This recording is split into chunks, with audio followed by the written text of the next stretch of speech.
Stamford Bridge as the top two in the Premier League go head-to-head. Arsenal and Chelsea in Super Sunday's game. Massive, massive one this. Right, Jay, Paul Merson said that if Arsenal win, they will run away with the title, not just win it. Do you agree?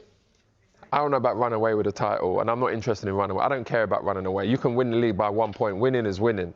Now, I was thinking about this yesterday, and I feel like the way Arsenal are playing, they're really solid. It's difficult to break them down. They're very good at set pieces. Everyone's talking about set pieces. Like, you know, if you can use that in your Arsenal and win games by using it, why is everyone complaining about it? Why am I hearing now like it's a negative to use something that has been in the game for years and years and years? Is it because it's Arsenal? But ultimately, I think Arsenal are in the best position they've ever been in. One, because they are playing so well. Two, because I see leaders in that camp. And three, because obviously Liverpool have dropped off. Man City looks like, you know, I think Arsenal at home probably won't lose a game between now and the end of the season, where I can see Man City losing. I can see Liverpool losing. Chelsea could lose home games. And I think even away, when was the last time you've seen Arsenal concede more than 2 goals? I can't remember. So from that point of view, I would say, yes, we are going to win the league. But I was on a golf course yesterday and I started thinking about... Shock. Can we win the double now? Can we win the double?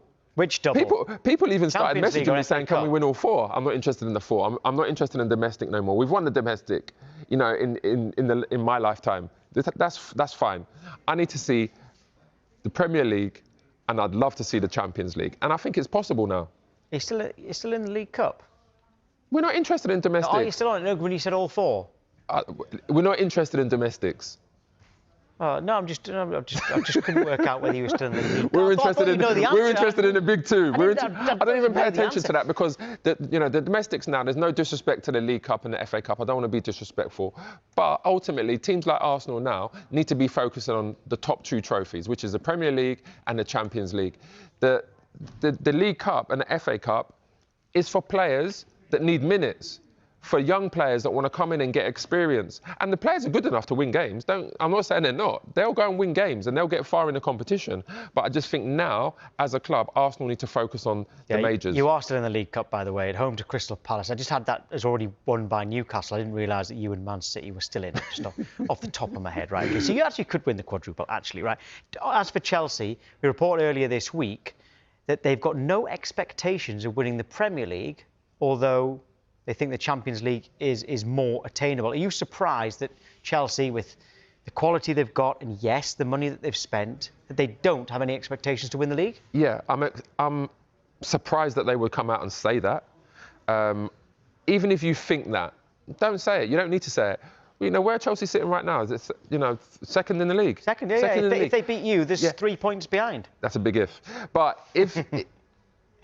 I don't think you can say that because the players will be looking at it and saying, hold on a minute, we're second in the league, we've got a fantastic squad, we've got young players, our best player on form is injured at the moment and he's been injured for a while.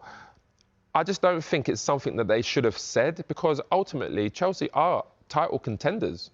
If you're second now and you're playing well, and they've got a big squad, Maresca's rotating his squad as well, he's giving players minutes. I think it's crazy for the hierarchy or whoever said that to say that they're not challenging for the Premier League.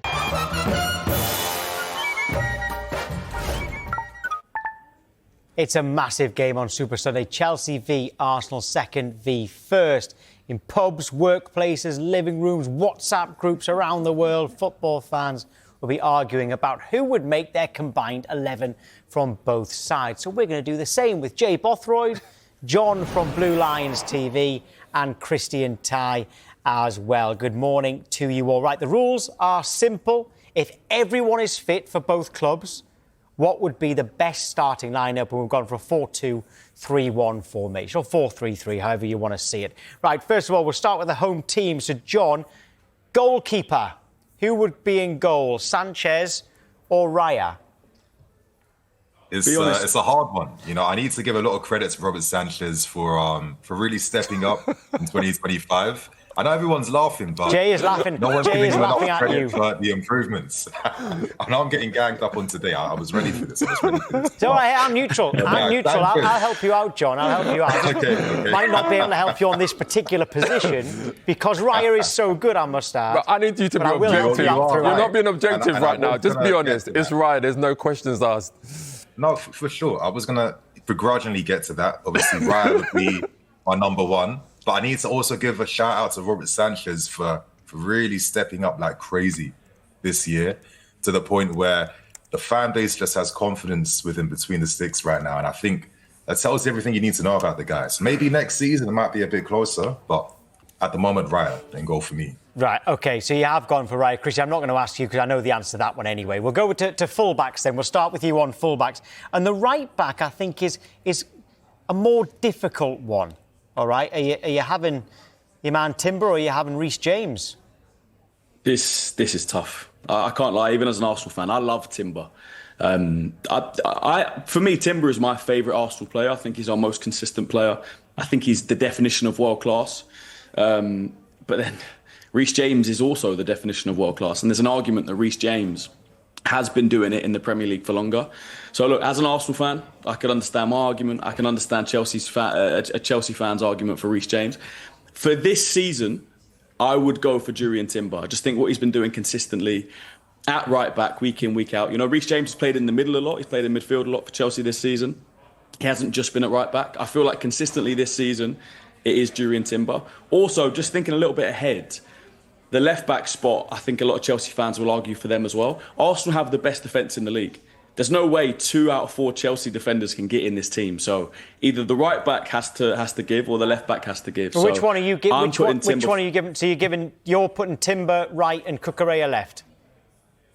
I probably would go for that. I rate Cucurella. I think there's a strong argument for Calafiori at left-back as well, but Cucurella is a very good player. So I would go Timber and I'd go Cucurella left back. Do you accept that, John, or do you want to argue it? I can't accept that. I mean, it has to be Cucurella and Reece James. I mean, they're the best fullbacks in the league, without a doubt. And the fact that they can easily Arsenal have the best defence in the league and one of the best defences in Europe. Like 50% of this defence can't be defense is Chelsea. like It a just doesn't whole make team sense. and a whole unit. But we have to look at the individual basis. And obviously, Reece James has been the premium right back in this country for the last few years right now. Cucurella just wrapped up Yamal. Jay, Hold on. Jay? Reece James ain't even played regularly for the last few years. So how can you put him there? He's been injured for pretty much 2 years. Now we can't be doing this today, bro. I'm sorry. He's been injured for pretty much 2 years right now, and it's the quality he's always. But you shown. just said just now, for the last few years, he's been the best right back in the league. He's not even played. How can he be the best? The best in terms of pure quality and output, all-round completeness. You can't be the best if you don't play. The best ability is availability. How many wingers have ever got past Reece James in this league? I can even remember straight off the dome. You've got to play, though. And he's played enough for me to confidently put him in this team. It has to be Cucurella, Reece James. Okay, so at the moment, right out the top. A question mark at right back there, but it sounds like you're all happy enough with Cucurella at left back. We've already got Raya in goal. Can we gloss over centre backs? Is it Saliba and Gabriel? Is that, you can just nod your head, John? Is that fair enough? And Jay, I think you'll agree with 100%. that. With the 6 and the 8 position, do we go Caicedo and Rice and go straight to number 10, or has anybody got anything to add to that? No, yeah, I think that's simple enough. Right, okay, Rice and Caicedo. Right, we're motoring now because number 10 is a little bit is a little bit harder. I don't think it is. So this is if everyone's fit, right? Okay. This is if everyone's at fit. the top of their game. Yeah, so you can have Odegaard, you can have Cole Palmer. Jay, I'll ask you that one first then. Okay, it's Cole Palmer. Yeah, go on. Without doubt, it's Cole Palmer. And that's taken into consideration that, Odegaard's at the top of his game as well. I just don't think there are many better number 10s in the Premier League at the moment than Cole Palmer when he's fully fit. Yeah, I probably have to agree. I think Odegaard, at the top of his game, Martin Odegaard is a top quality player. But we haven't seen that in such a long time. And yeah, Cole Palmer, come on. Top player, world-class player. It's hard to argue, but I love Martin Odegaard. As well, let's give Cole Palmer credit as well. His ceiling is a lot higher than Odegaard's ceiling. I think generally, if we was to go ahead in the future now, I reckon Cole Palmer at the very least will still get 10 goals in the league every season. Yeah. Well, a couple of years ago, Odegaard scored 15 in the league. And obviously he's had injuries Yeah, that's since one then. season. Look, I'm happy. Yeah, but I'm happy to put Cole Palmer in this team. But come on, let's not talk like Odegaard isn't on his day a world-class player. Well, and Because Eze, he is. He's not a world-class player. Eze's playing there at the minute. On his as day, well, he and- is. He's not. You don't think he is? No, I mean, what's your definition of world-class?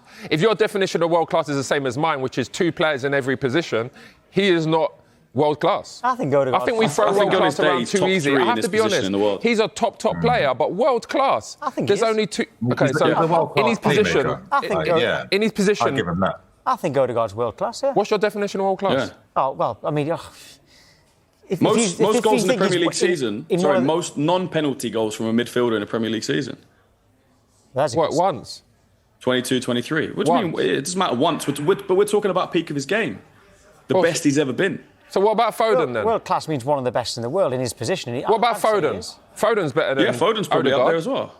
I don't know So, about better. how many world-class players you got? How many world-class players is there There's in the not world? a limit. Of course there is. This is Exactly. what I'm saying. This gets thrown around way too... Anyway, we're going off subject here. Okay. Carry on. Fair enough. They've put Palmer in the 10. All right. So at the moment, the only contention so far is the right back. It would appear. However, when it comes to wingers and striker, that might be different. So if you go right wing. For Arsenal, you've got Saka for right wing. Who would normally play right wing for you, John, for Chelsea? We kind of rotate quite a lot. So we've seen Neto, we've seen Estevao, we've seen a few of them. But if I was to answer who I would want to see in this combined 11, it could only be Saka and Estevao for me. I don't care if Estevao's on the left. I think the combined 11 needs to have both of them. I think Estevao is that good. I've been thoroughly impressed by this kid's talent. So that means there's no Eze, though. If Saka's right and Estevao is left, Sorry, we're Tom. losing. Yeah. This guy's trying to wind me up. He don't even start for Chelsea week in, week out. How can you put him in the combined best 11? We're going for pure talent, are we? No, we're not best going of the for... best No, talent you're for going for talent, pure bro. potential. Potentially, yes. No. He doesn't play week in, week out for Chelsea. How can you put him in this team? I get that's the frame of argument for you, but for me, I'm just going for pure talent. And Estevao, listen, he's simmering behind the scenes for a reason. We want to just get him to kind of acclimatise with his physicality to the league. But let's not mistake, whenever this kid is on the field, he leaves a mark. He's the best player. And John watches him more than us. John watches him more than us. But Christian... And statistically, him and Saka are quite similar in terms of goal output and assists already so far this season. And obviously, Estevao started less games, as you're saying, in the league. But again, I'm just going to go for pure talent. I sound a bit crazy, but I just need to stand by what I'm saying. You do. You're not a bit. Not a bit. Combined 11 would not feel right if I didn't have Estevao and Saka together. Okay, I think, Jay, did you go Eze left ahead of, like... Yeah, I went Eze on the left. What did you say, On the Christian? left, Saka on the right, obviously. I think Estevao's a good player, scored a great goal against Barcelona. But like Jay said, he hasn't been starting week in, week out for Chelsea. He's just coming into the team, just beginning to show that consistency. I think he will be a great player, but I don't think you can put him in this combined 11 just yet. I'd actually go Trossard. If we're talking this season, I'd go Trossard on the left. There's an argument that he's been Arsenal's... No, but we're not talking about just this season. We're talking about at their very best, because obviously Palmer's injured, right? So we're talking about at their very best, all available. You can select anyone. It's even hard to put Eze on the left, though, because he's not really a left winger. He hasn't really played there at his best for Palace. At their best on the left, I'd probably go still Trossard. Okay. Especially bringing this season into account as well. That one's a debate. That one's a debate. I'll give you that. That's a debate for sure. Okay. I don't know. At their best, you could argue Martinelli as well. But I hear that, but I mean, listen, Estevao for his national team, 3 man of the match awards. He's that good. He's forced Ancelotti to change the system up to incorporate him, and he's been the star guy ahead of Rodrigo or Vinicius. I know he's just come here. It was the last 3 games again. It was the last 3 games again. No, I get it. In terms of the storyline, it's very fresh. And you're going on like this is not Brazil, by the way. No, for sure. But like in terms of the storyline, it's new. But in terms of just pure talent, bro, you're talking about potential. You're talking about storylines. You're talking about all kinds of stuff now.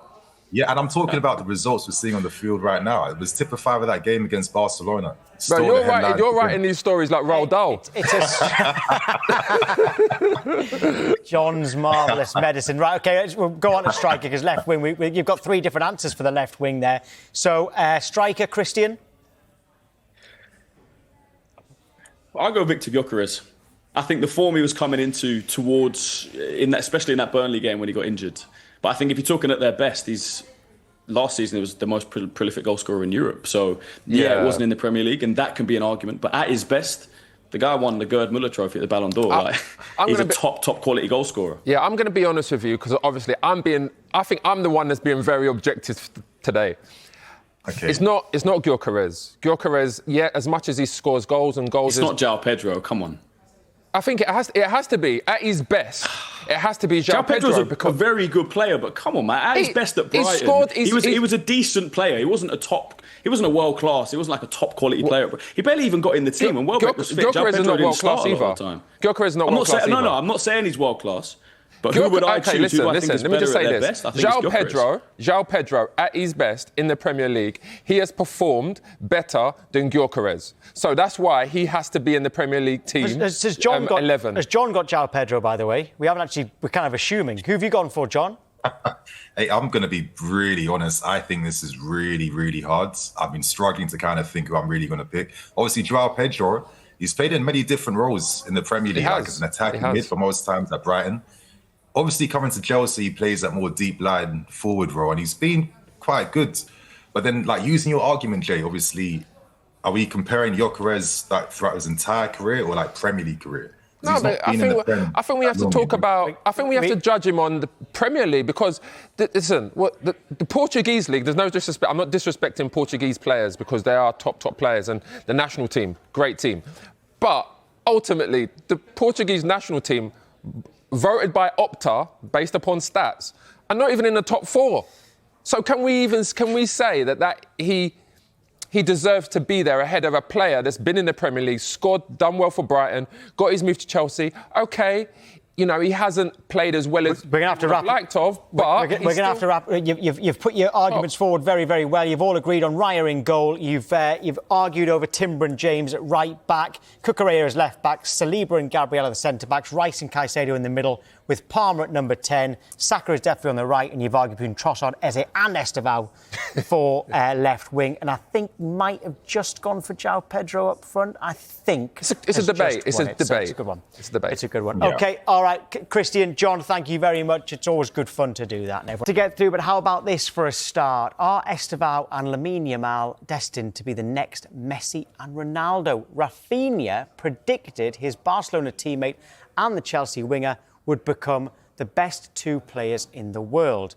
And after watching Chelsea beat Barcelona convincingly last night with a goal from Estevao, Enzo Maresca threw a bit of fuel onto the fire.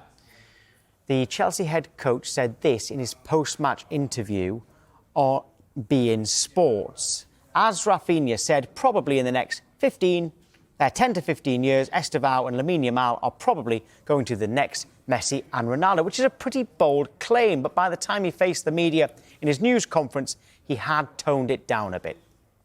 Estevao needs relax. He needs to enjoy. He needs to session. He needs to play football. Him, Lamine, they are so young with 18 that if you start to talk about Messi, Ronaldo, I think it's too much pressure for young boy like them. 18, they need to enjoy. They need to arrive at the training ground, happy, session. But when you start to compare them with Messi or with Ronaldo, I think it's too much for them. Right, good morning to Jody Morris. Interesting that it was like, yeah, they can be the next Messi and Ronaldo. Actually, I shouldn't have said that. No. Don't put that pressure on them. But with Estevao right now, is he good enough to be compared to Lamine Yamal, let alone Messi and Ronaldo? Yeah, I think so. I think that the fact that we're talking about 2 players of the same age, both lefties that like playing on the right-hand side, I think it's only right that when you're playing at the level, it's different if you're just playing in Brazil, but now that he's in the Premier League, playing for a club like Chelsea, and he's hit the ground running and started so well, not just with important goals, but even in pre-season when the first time he played at Stamford Bridge, I remember how the crowd reacted to him. I think he's become a little bit of a cult hero already. And I think he's got a little bit of everything to his game that I think he can pick a pass. I love the fact that he wants to run in behind without the ball as well, which is great for if you're looking at goal scoring.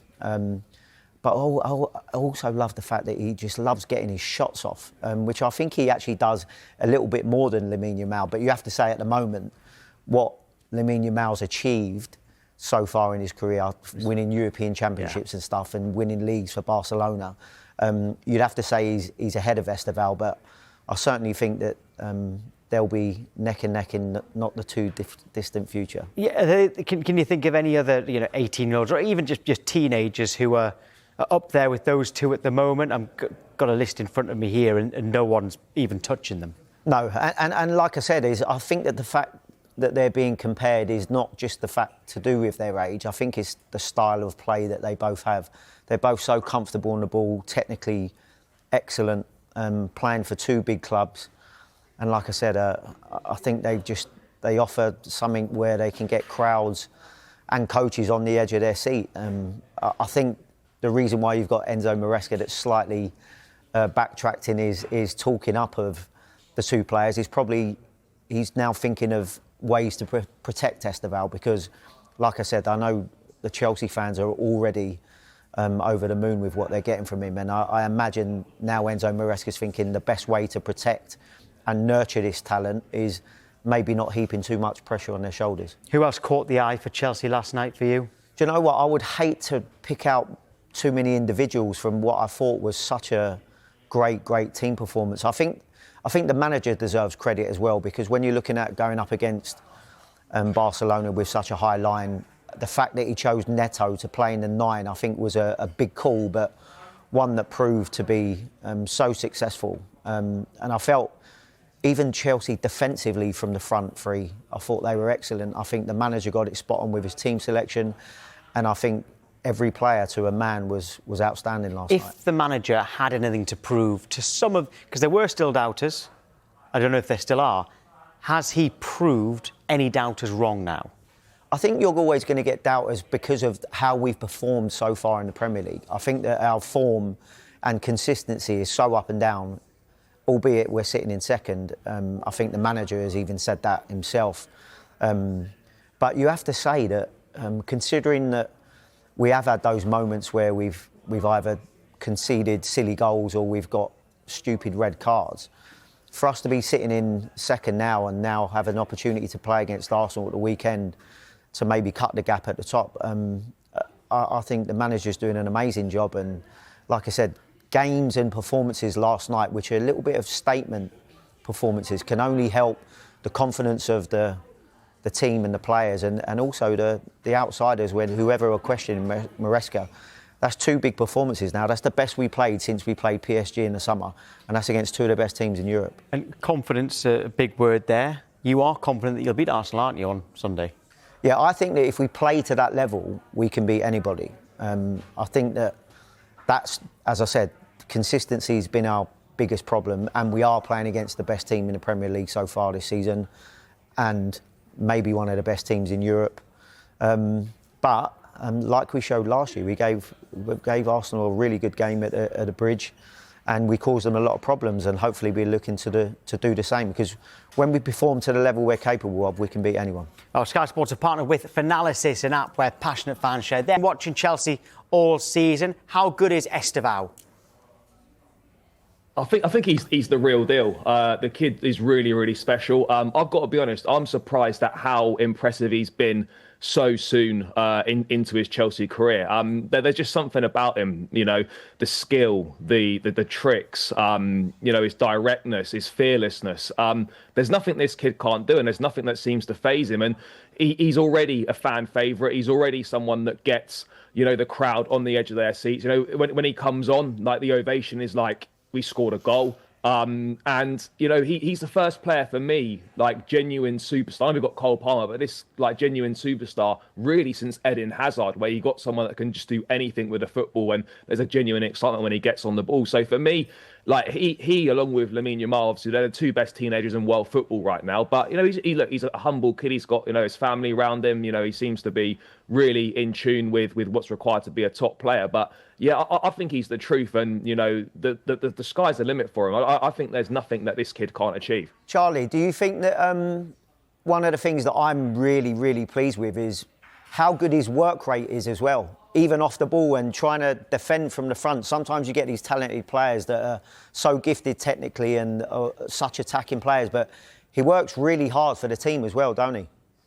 No, he does, and I think that's something that Maresca's been really big on. Like, simply, like, you know, you won't play if you're not prepared to put in that defensive work as a wide player. Yes, you know, you want your wide players. The primary focus is what can they bring me on the ball? What can they do in the attacking third? How can they win me games? But you see so much now in the modern game how important the defensive side of the game is for attackers, and all of the Chelsea wingers are putting that defensive work in. Estevao, obviously Garnacho does it as well. Pedro Neto's doing it. So fair play to him, because it can be difficult to get these attacking players to buy into that defensive work rate. But he's doing everything from the team, from an attacking sense and from a defensive standpoint as well. So that's fair play to him, and obviously fair play to the manager as well, because that's something that he demands and is really a non-negotiable. Otherwise, as I said, you simply won't be in the team. But Messi-Ronaldo comparison, what do you think of that? I mean, look, it's always going to be the situation, isn't it? When you've got two of the best players of their generation right now in terms of Lamine Yamal and Estevao, the natural thing to do is compare them to a Messi and a Ronaldo. I think, you know, I understand why that's there, but for me, I think it's obviously too soon. Let's just let these guys play. Let's enjoy them for what they're doing. Let's allow them to develop and let's see what they can do. But I think what I would say is it's certainly, for me, I would look at them as the next two over the next 10 to 15 years who are going to be battling it out for all the major honours and the big prizes in the game. I mean, people were talking about it being Haaland and Mbappe. Maybe they're sort of a little bit closer next up, but then certainly over the next few years, I think these two are going to be sharing the world stage for a number of years. And in terms of winning those big trophies, there is a huge game for you on Sunday at home to Arsenal. What do you think? Definitely confidence is high now. You know, it's 4 wins and 4 clean sheets on the spin in all competitions. The Barcelona game was a statement win. I agree with what Jody was saying earlier, that was our best performance since the PSG game. And a lot of detractors of the Club World Cup were saying, you know, how there was no champions of Spain, there was no champions of England in it and whatnot. We've beaten Liverpool twice in the last 6 months, just beaten the Spanish champions quite comfortably. Should have been 4 or 5-0. Really, I think the 3-0 flattered them. The Arsenal game, don't get me wrong, is a real test. We haven't beaten them at Stamford Bridge, I don't think, since 2018. I think we last beat them in the league in 2021 when we won 2-0 at the Emirates with Lukaku on the score sheet. So it's been a long, long time since we've beaten them. So, look, if we play anywhere near as well as we did last night, then there's no reason why we can't get the result. There really isn't. And confidence has got to be high. The big games are where Chelsea turn up and seem to do the business. So, yeah, you've got to feel confident heading into this one. And, you know, if you go 3 points behind, then at this stage of the season, you're putting yourself very much in that title conversation. Yeah. OK, Charlie, good luck. Thank you. Thank you, guys. Cheers. Cheers, Charlie.